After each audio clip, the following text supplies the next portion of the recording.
Kurnool medical కళాశాలలో ఎలాంటి ragging చోటు చేసుకోలేదని కళాశాల ప్రిన్సిపల్ చిట్టి నరసం తెలిపారు. గత వారంలో మొదటి సంవత్సరం విద్యార్థి ర్యాగింగ్ జరిగినట్లు అధికారులకు మెయిల్ పంపాడు. దీనిపై పూర్తి స్థాయిలో విచారణ చేపట్టారు. విచారణలో బయటకొచ్చిన వివరాలను ప్రిన్సిపల్ సిఐ శ్రీధర్ మీడియా సమావేశంలో వెల్లడించారు. సీనియర్ విద్యార్థుల మధ్య ఉన్న మనస్పర్ధల కారణంగా ఓ సీనియర్ విద్యార్థి ఫస్ట్ ఇయర్ విద్యార్థి అధికారులకు ర్యాగింగ్ జరిగినట్లు మెయిల్ ద్వారా సమాచారం పంపాడని తెలిపారు. తప్పుడు మెయిల్ పెట్టిన విద్యార్థిని పోలీసులు టెక్నికల్ గా గుర్తించి విచారణ చేశారు. ప్రస్తుతం ఆ విద్యార్థిని హాస్టల్ నుంచి ఇంటికి పంపామని ప్రిన్సిపల్ తెలిపారు. ఫస్ట్ ఇయర్ విద్యార్థులు ఎవరూ ఇబ్బందులు పడడం లేదని, తల్లిదండ్రులు ఎవరూ ఆందోళన చెందాల్సిన పని లేదన్నారు.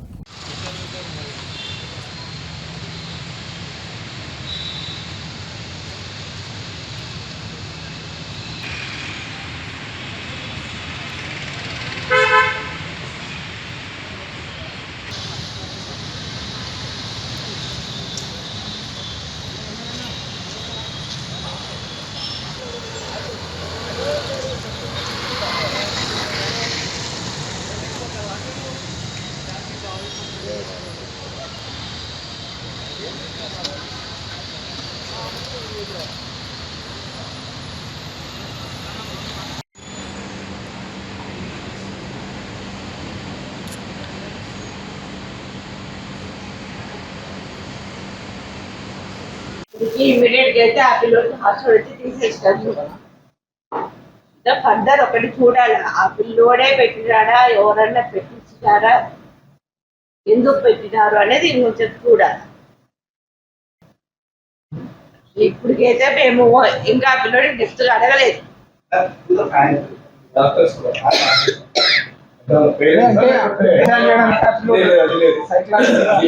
మాకు తెలిసినంత వరకు ఆ పిల్లోడి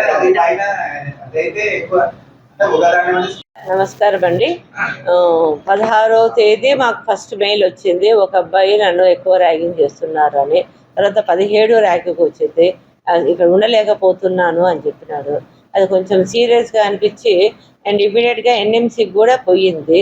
ఇది ఏమన్నా సీరియస్గా ఉంది, ఏమైనా ఇష్యూ జరుగుతుందేమో అని నేను యాంటీ ర్యాగింగ్ కమిటీను వేసినాను. అలాంగ్ విత్ దట్ నేను పోలీస్ వాళ్ళని కూడా అప్రోచ్ అయినాను. ఇట్లా మెయిల్ వచ్చింది సార్, ఆ పిల్లోడు ఏమైనా చేసుకుంటాడో ఏమో. మా వాళ్ళకి అయితే మా వాళ్ళు యాంటీ ర్యాగింగ్ కమిటీ పోయి మాట్లాడితే ఏ ఫ్రెషరు ఏమీ చెప్పడం లేదు, అందరూ బాగున్నాం అంటున్నారు. కొంచెం మీ హెల్ప్ కావాలా సార్, నిజంగా ఫ్రెషరు సఫర్ అవుతుంటే అతన్ని ఐడెంటిఫై చేసి అతనికి మంచిగా పెట్టడం కావాలా, ఎట్లా మాకు కొంచెం హెల్ప్ కావాలి సార్ మీద అన్నాను. సార్ వాళ్ళు ఆ మెయిల్ అన్నీ చూసినారు. అండ్ మా యాంటీ ర్యాగింగ్ కమిటీ అందరూ ఫస్ట్ ఇయర్ పిల్లలు దగ్గర 90 మంది ఉన్నారు. ఒక 4 లేదా 86 మంది పిల్లలతో మాట్లాడినారు. అందరూ మాకేమీ ర్యాగింగ్ లేదు, మేమంతా బాగున్నామని రాసిచ్చినారు. దాంట్లో మెన్షన్ చేసిన పిల్లోడు హితేష్కు మాట్లాడినారు. అందరూ ఎవరు ఏమీ లేదు అని అన్నారు. పోలీస్ వాళ్ళు సార్ వాళ్ళకైతే మేము ఆ మెయిల్ ఐడి ఎక్కడి నుంచి వచ్చింది మెయిల్ ఏమి అనేది ఇచ్చినాము. సార్ వాళ్ళు ఫైనల్గా తీసిందంటే ఇది ఫస్ట్ ఇయర్ పిల్లలు కాదు, సీనియర్ పిల్లడే. ఆ అబ్బాయికి ఇంకో అబ్బాయి మీద పడినందుకు ఆ అబ్బాయి పేరు పెట్టి ఆ అబ్బాయి ర్యాగింగ్ చేస్తున్నాడు అని చెప్పి పంపించినాడు. నేను మీడియా ద్వారా పేరెంట్స్ అందరికీ చెప్పాలనుకున్నది, పిల్లలంతా కంఫర్టబుల్గా ఉన్నారు, మంచిగా ఉన్నారు. వాళ్ళ పిల్లలతో వాళ్ళు మాట్లాడి దే కెన్ కన్ఫర్మ్ ఇట్, భయపడాల్సిన పని లేదు.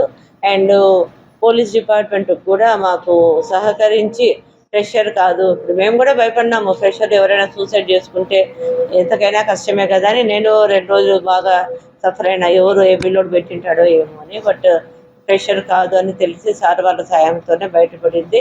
ఆ పెట్టిన సీనియర్ కూడా ఎవరో కనుక్కున్నాము, ఆ సీనియర్ను వాళ్ళ పేరెంట్స్కి అప్పచెప్పినాము. ఎందుకంటే ఇప్పుడు కొంచెము సడన్గా ఆ పిల్లోడు అని బయటపడే లోపల ఆ పిల్లోడు నర్వస్ అయిపోయినాడు.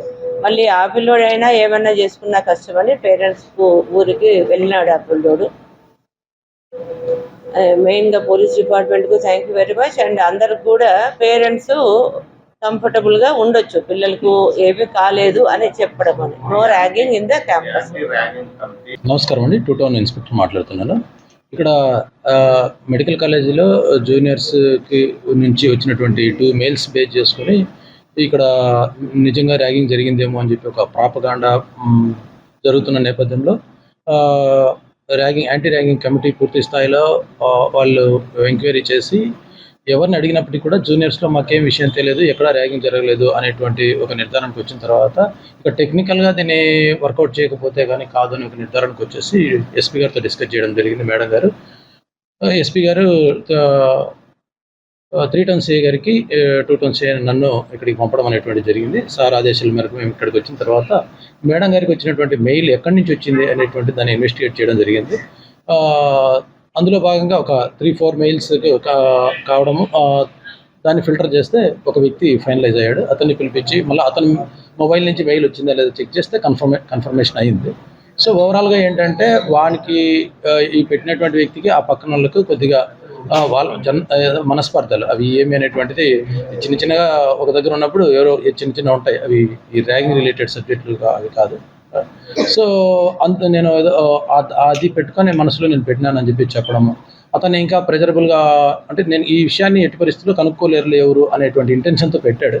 బట్ అది ఐడెంటిఫై అయిన తర్వాత అన్ని ఇంకా మనము ఇన్వెస్టిగేట్ చేద్దాము అని గట్టిగా ప్రయత్నం చేసినప్పుడు పూర్తిగా నర్వస్ అయిపోయి అతను కొద్దిగా స్పందించేదానికి కష్టమైన పరిస్థితి వచ్చింది అతనికి.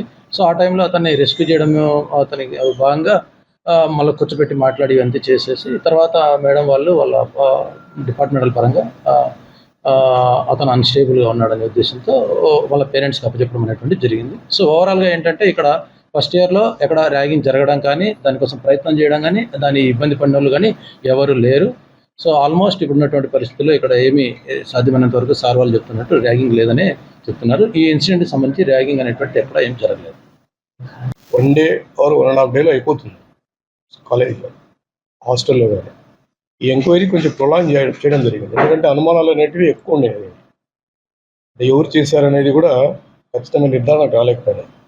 కానీ పోలీసు వారి హెల్ప్తో మేము దాన్ని కొంత వాళ్ళు మెయిల్స్ ఎక్కడి నుంచి వచ్చాయి ఏం కదా అని తెలిసిన తర్వాత, పెట్టింది జూనియర్ కాదు సీనియర్ అబ్బాయి పెట్టాడు.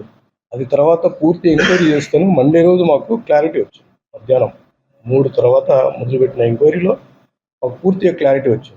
జరిగింది ర్యాగింగే కాదు. ఆ పిల్లలు కూడా ఎటువంటి పదే అడిగారు, జరిగింది చెప్పండి అనేసి. ఎవరు కూడా ఆనందంగానే మాకేం జరగలేదు కదా అన్నట్టే ఉన్నారు. దాని తర్వాత నిదానంగా అడుగుతగిన పెట్టింది ఒక అబ్బాయి కంప్లైంట్, ఆ పెట్టడానికి కారణం ఇంకొక అబ్బాయి, అంతే తప్ప వాళ్ళ మధ్య జరిగిందే తప్ప అది ఈ జూనియర్స్కి ర్యాగింగ్ అయితే జరగలేదు. ఇప్పుడు కిటికీలోంచి చూసి జూనియర్స్ సీనియర్లు కూర్చొని ఉన్నారు, ర్యాగింగ్ జరిగిందని అనుకున్నారంట. అంతే తప్ప అక్కడ వాస్తవంగా ర్యాగింగ్ ఏం జరగలేదు. వాడు సిక్ అయినాడు, ఏదో ఆడుకునడంలో వాళ్ళంతా ఫ్రెండ్స్ అయినారు జూనియర్ సీనియర్స్. దాంట్లో భాగంగానే వాళ్ళు నాకు కొంచెం ఫుడ్ తెచ్చి పెడతావా, ట్యాబ్లెట్స్ తెచ్చి పెడతావా అంటే వాళ్ళు కూడా వచ్చి కలవడము, తెచ్చి ఇవ్వడము. దాని తర్వాత లోపలనే వాళ్ళు చెస్ కూడా ఆడుకోవడం జరిగింది. మా ఎంక్వైరీలో పదే మేము 3-4 డేస్ దీని మీద పూర్తి చేసిన తర్వాత పోలీసు వారికి ఇన్వాల్వ్ కాకుండా వాళ్ళ హెల్ప్తోనే ఇదంతా మెయిల్ ఎవరు పెట్టారు, తర్వాత ఏం జరిగింది అనేది మొత్తం మాకు మండే ఈవినింగ్ 8-8:30కి మాకు కన్క్లూజన్కి వచ్చాము. అదే ఎన్ఎంసీకి కూడా మేము సబ్మిట్ చేశాం. దీంట్లో అయితే ర్యాగింగ్ వాస్తవంగా జరగలేదు. కాలేజీలో ర్యాగింగ్ దాదాపుగా లేదని చెప్పవచ్చు. కమిటీ అయితే మాత్రం అందరూ దాదాపుగా అంటే వార్డన్లు కానీ అందరూ కూడా పిల్లల్ని దగ్గర తీసుకొని కంప్లీట్ ఇంటరాక్షన్తో అంతా ఎన్ని విషయాలు తెలుసుకున్న తర్వాతనే మేము నిర్ధారణకు వచ్చాం. జరగలేదు ర్యాగింగ్, ఏదో చిన్న పర్సనల్ గర్జ్తోనే జరిగింది అది మెయిల్ పెట్టడం. దాన్ని కూడా ఒక మిస్అండర్స్టాండింగ్ వల్లనే పెట్టాడు అబ్బాయి.